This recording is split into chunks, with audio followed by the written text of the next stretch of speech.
तो law of attraction एक जादुई पावर है या दुनिया का अब तक का सबसे बड़ा स्कैम है। हजारों किताबें इस पर छप चुकी है। The secret power of positive thinking, think and grow rich, बड़े बड़े सेलिब्रिटीज इसे प्रमोट करते हैं। इवन इसे सिखाना लोगों का फुल टाइम करियर बन चुका है। अब या तो ये सब सच बोल रहे हैं या फिर एक मॉडर्न सुपरस्टिशन और अंधविश्वास है जिसकी एक कल्ट फॉलोइंग बन चुकी है, जिसे पूरे आइडिया यूज करके मिलियन डॉलर्स की इंडस्ट्री खड़ी कर दी गई है, जहाँ से लोगों को बेवकूफ़ बनाकर करोड़ों रुपए बनाए जा रहे हैं और लोगों को सपने बेचकर एक फुल प्लस बिजनेस और धंधा बन गया है।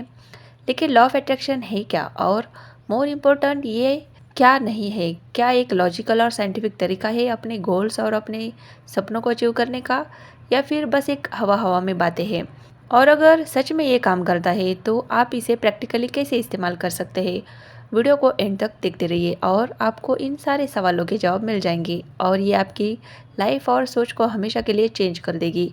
लॉ ऑफ अट्रैक्शन को लेके अगर सच बताए तो हम कभी भी इस यूनिवर्स में फ्री मिलने वाले आइडिया पे बिलीव नहीं करते। लेकिन जब मैंने इस साइंस को समझा, इस पर डीप रिसर्च की और अपने लाइफ में खुद अप्लाई करके देखा तो चीज़ें और भी ज़्यादा क्लियर होने लगी। इसलिए आप इसे और गहराई से समझ सको, हम इस वीडियो को 3 पार्ट्स में डिवाइड कर रहे हैं। फर्स्ट है the myth, the science, the third है रियलिटी, जिसका पार्ट 3 सबसे ज़्यादा इम्पोर्टेंट है, जहाँ हमने एक 3 स्टेप सीक्रेट शेयर किया है जो आपके बहुत काम आएगा। इसके साथ ही हम आपके साथ अपना खुद का पर्सनल फाइनल ओपिनियन भी शेयर करेंगे। लॉ ऑफ अट्रैक्शन को लेके हम खुद इसके बारे में क्या सोचते हैं, तो शुरू करते हैं। सबसे पहले ये समझे कि लॉ ऑफ अट्रैक्शन आखिर सच में क्या है, वो जो दुनिया आपको बताती है या वो जो अभी हम आपको बता रहे हैं। Part 1, the myth. Law of attraction by definition कहता है the law of attraction is a universal principal that states you will attract in your life what ever you focus on. यानी ये एक यूनिवर्सल प्रिंसिपल है जो कहता है कि आप अपनी लाइफ में वही चीज़ें अट्रैक्ट करोगे जिन पर आप फोकस करते हो। जिसका मतलब अगर आप अपने किसी सपने यानी ड्रीम या गोल को अपने दिमाग में विजुअलाइज करते रहोगे तो एक ना एक दिन वो सपना सच हो जाएगा। आप पैसों के बारे में सोचोगे तो आप अमीर बन जाओगे, आप अच्छी हेल्थ के बारे में सोचोगे तो आप फिट बनते जाओगे, आप हर दिन अफर्मेशंस पढ़ते जाओ तो आप जो भी बोलोगे वो सच होगा। अब ऑनेस्टली हमारे जैसे किसी भी प्रैक्टिकल और रैशनल थिंकिंग वाले पर्सन के लिए इस पर यकीन करना बहुत मुश्किल है। आपने शाहरुख खान का वो डायलॉग तो सुना होगा, अगर किसी चीज़ को पूरे दिल से चाहो तो सारी कायनात तुम्हें उससे मिलाने की साजिश में लग जाता है। ये वही है लॉ ऑफ अट्रैक्शन। अपनी सोच से अपनी पूरी दुनिया क्रिएट कर पाना, इसका नाम है लॉ ऑफ अट्रैक्शन। लेकिन इसके जो रूट्स यानी जड़ें हैं वो बहुत पुरानी है। बुद्धिज्म में सिखाया जाता है कि इससे हमारा माइंड एक पावरफुल टूल है जो हमारी पूरी रियलिटी को क्रिएट करता है। अगर हमने अपने माइंड को काबू कर लिया तो समझो हमने अपनी लाइफ को काबू कर लिया। हिंदुइज्म में सिखाया जाता है कि कैसे हमारे थॉट्स और इंटेंशंस हमारी डेस्टिनी फॉर्म करते हैं। उपनिषद में कहा जाता है तत्वम असि, यानी अपने आप को इस यूनिवर्स के साथ एक कर दो, फिर इस यूनिवर्स से जो चाहे वो मांगो, आपको सब मिलेगा। ताओ चिमनी नींव राखी वाले लाउज कहते हैं अपनी सोच पर नज़र रखो, ये तुम्हारे शब्दों में बदल जाते हैं। अपने शब्दों पर नज़र रखो, ये तुम्हारे एक्शंस में बदल जाते हैं। अपने एक्शंस पर नज़र रखो, ये तुम्हारी आदतों में बदल जाती है। अपनी आदतों पर नज़र रखो, ये तुम्हारा कैरेक्टर बन जाती है। अपने कैरेक्टर पर नज़र रखो, ये तुम्हारी किस्मत बन जाती है। लॉ ऑफ अट्रैक्शन की फाउंडेशन रखी गई थी। मैजिस्टर ने 7 यूनिवर्सल प्रिंसिपल शेयर करे थे, जिसमें एक प्रिंसिपल था द प्रिंसिपल ऑफ मेंटलिज्म, जो कहता है द ऑल इज माइंड, यानी जो पूरा यूनिवर्स है वो एक मेंटल क्रिएशन है। इसी प्रिंसिपल से एक फाउंडेशन आइडिया निकल के आया कि हमारा माइंड हमारी लाइफ की रियलिटी को इन्फ्लुएंस कर सकता है, और लॉ ऑफ अट्रैक्शन की पहली वेव यही से शुरू हुई। 19th सेंचुरी में तो यहाँ से एक न्यू थॉट मूवमेंट की शुरुआत हुई जहाँ लोगों ने इंसिस्टेंट प्रमोट कर रहे थे। ये फिनिश किम्बी Ralph Waldo Emerson and William Walker and किसन, जिनका ये मानना था कि माइंड में एक तरह की हीलिंग पावर्स होती है और एक पॉजिटिव मेंटल स्टेट से हम अपनी लाइफ को कंप्लीट चेंज कर सकते हैं। जहाँ फिनिश क्विम्बी कहते हैं कि हर बीमारी की जड़ इंसान का माइंड है, अगर वो अपने माइंड को सही कर ले तो हर बीमारी का इलाज हो जाएगा। राल्फ वॉल्डो इमर्सन ने माइंड के इन्फो पोटेंशियल को बताना शुरू करा। उन्होंने मैनिफेस्टेशन की पावर को दुनिया के सामने रखा, और विलियम वकरेट इंसान वो पहले पर्सन थे जिन्होंने लॉ ऑफ अट्रैक्शन इस वर्ड का यूज़ करा था। उन्होंने अपने 1906 की book thought vibration the law of attraction in the thought word में सबसे पहले इसका मेंशन करा। जहाँ उन्होंने ये सिखाया कि कैसे हमारे थॉट्स एनर्जीज की तरह अट्रैक्ट करते हैं। 20वीं सेंचुरी आते आते ये आइडिया और ज़्यादा पॉपुलर होने लगा, खासकर नेपोलियन हिल की book think and grow rich ने इसे और ज़्यादा मेन स्ट्रीम कर दिया, जहाँ उन्होंने डिज़ायर के कॉन्सेप्ट को बताया कि कैसे आप जो दिल से चाहते हैं वो आपका डीप डिज़ायर होता है, वो एक ना एक दिन रियलिटी ज़रूर बन जाता है। Whatever the mind can conceive and believe it can achieve. Napoleon Hill के ऐसे ही Norman Vincent Peale the power of positive thinking, Joseph Murphy की the power of your subconscious mind, जहाँ से सेम बात करी गई, कैसे एक पॉजिटिव मेंटल एटीट्यूड आपको दुनिया की सारी सक्सेस और हैप्पीनेस ला के दे सकता है। और कहानी यहाँ भी नहीं रुकी। 21वीं सेंचुरी में रंडा पेर ने ईयर 2006 में एक बुक रिलीज करी जिसका नाम था द सीक्रेट, और इस किताब से मानो लॉ ऑफ अट्रैक्शन दुनिया भर में फेमस हो गया, एक क्रांति आ गई। ये बुक इतनी सक्सेसफुल हुई कि दुनिया के कोने कोने तक ये लॉ ऑफ अट्रैक्शन की वेव पहुंच गई, दुनिया भर में इसकी बातें होने लगी। बॉब प्रॉक्टर इसे हर किसी को सिखाने लगे। ओपरा विनफ्रे ने अपना शो लॉन्च करा जहां उन्होंने हर एक सेलिब्रिटी से इस आइडिया को प्रमोट करवाया। अभी इससे हुआ है कि ये जब कोई चीज़ इतनी ज़्यादा पॉपुलर कर दी जाती है तो उसका मीनिंग ख़त्म हो जाता है और उसके पॉजिटिव से ज़्यादा निगेटिव इफ़ेक्ट्स देखने को मिलते हैं।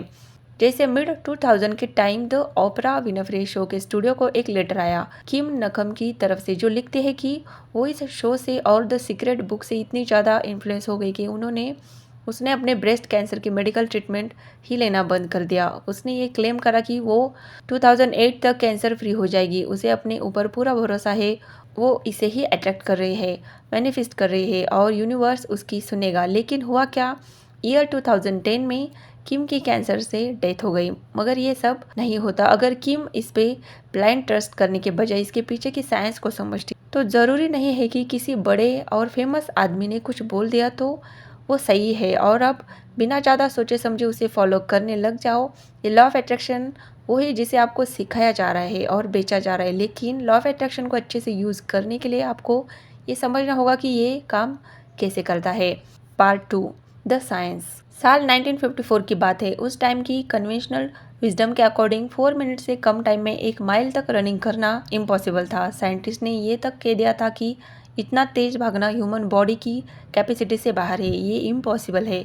इससे ज़्यादा पुश करा तो सीवियर इंजरी होने का खतरा है। और कुछ ही दिनों बाद 5 मई को रॉजर बैनिस्टर ने 3 मिनट्स 59 सेकंड्स में 1 माइल को कंप्लीट करा और सब शॉक हो गए, ये कैसे पॉसिबल है। और उसके 6 हफ्ते बाद एक ऑस्ट्रेलियन एथलीट ने यह टारगेट 3 मिनट्स एंड 58 सेकंड में कंप्लीट कर लिया। आपको पता है 1954 से लेकर अब तक कितने लोगों ने इस पर मिनट के बैरियर को क्रॉस कर दिया है, जिसे करना इम्पॉसिबल था।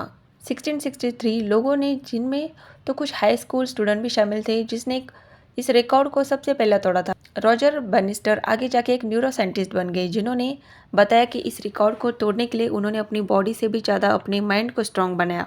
जो 4 मिनट्स का टारगेट था ये उनके दिमाग में था। वो दिन रात इस रेस को विजुअलाइज करते रहते थे, अपने आप को हर एक स्टेप लेते सोचते रहते थे। उन्होंने ये सब करके दिखाया क्योंकि वो ऑलरेडी इस रेस को अपने माइंड में 1000 से भी ज़्यादा बार जीत चुके थे। अब इसे आप लॉ ऑफ अट्रैक्शन कह सकते हैं, लेकिन साइंस में इसे न्यूरोप्लास्टिसिटी कहते हैं। जब आप किसी चीज़ पे डीप बिलीव करने लग जाते हैं तो आपके ब्रेन के न्यूरल पाथवेज स्ट्रॉन्ग होने लगते हैं। जो चीज़ एक टाइम पर दुनिया के लिए इम्पॉसिबल लग रही होती है वे आपके माइंड में प्रैक्टिकली पॉसिबल हो जाती है। आपके माइंड के कनेक्शन इतने ज़्यादा स्ट्रॉन्ग हो जाते हैं। तो इसे एक सबसे इम्पॉर्टेंट चीज़ होती है आपका माइंड, आपकी बॉडी और आप मिलकर उस एक चीज़ पे अपना एबलेस्ट बेस्ट दे पाते हैं, जिससे रिजल्ट का मिलना ऑलमोस्ट गारंटेड होता है। इसी का यूज़ करके एडमंड हिलरी पहली बार माउंट एवरेस्ट पे चढ़े थे। सचिन ने 100 सेंचुरी बनाई। एलन मस्क ने अपना पूरा एम्पायर खड़ा करा। ये सब पॉसिबल हुआ न्यूरोप्लास्टिसिटी की वजह से। वॉल्ट डिज्नी, जिन्होंने डिज्नी को बनाया, जब वो अपने डेथ बेड पर थे और मौत का इंतज़ार कर रहे थे तो वो एक रिपोर्टर उनसे मिलने आया और कहा, सर डिज्नी का पहला थीम पार्क बनने जा रहा है, आपको ये सोच के कैसा फील हो रहा है? आप उसे कभी नहीं देख पाएंगे। वॉल्ट डिज्नी ने जवाब दिया, तुम शायद समझे नहीं, अगर मैंने उसे पहले कभी ना देखा होता तो तुम उसे कभी भी नहीं देख पाते। साल 1996 में यूनिवर्सिटी ऑफ शिकागो में इससे रिलेटेड एक स्टडी भी करी गई, जहां डॉक्टर जूड पियासियोटो ने पार्टिसिपेंट्स को 3 ग्रुप में डिवाइड करके बांट दिया, जहां उन्हें बास्केटबॉल के फ्री थ्रोज करने के, जहाँ पहले ग्रुप को 1 घंटे का प्रैक्टिस टाइम दिया गया, जहाँ वो रियल में बॉल से फ्री थ्रो करने की प्रैक्टिस कर सकते थे। वहीं दूसरे ग्रुप को सीक्रेट विजुअलाइज करने को कहा गया, जस्ट इमेजिन करना कि वो बॉल को सही जगह फेंक रहे हैं। तीसरे ग्रुप को कुछ नहीं करना था। और जब ये एक्सपेरिमेंट कंप्लीट हुआ तो पहले ग्रुप ने, जिसने रियल टाइम में फ्री थ्रोज की प्रैक्टिस करी थी, उन्होंने 24 इम्प्रूवमेंट दिखाई। थर्ड ग्रुप ने 0 पर इम्प्रूवमेंट दिखाई। वही सेकंड ग्रुप ने, जिसने सिर्फ अपने माइंड में फ्री थ्रोज की प्रैक्टिस करी थी, उन्होंने 23% इम्प्रूवमेंट शो करी।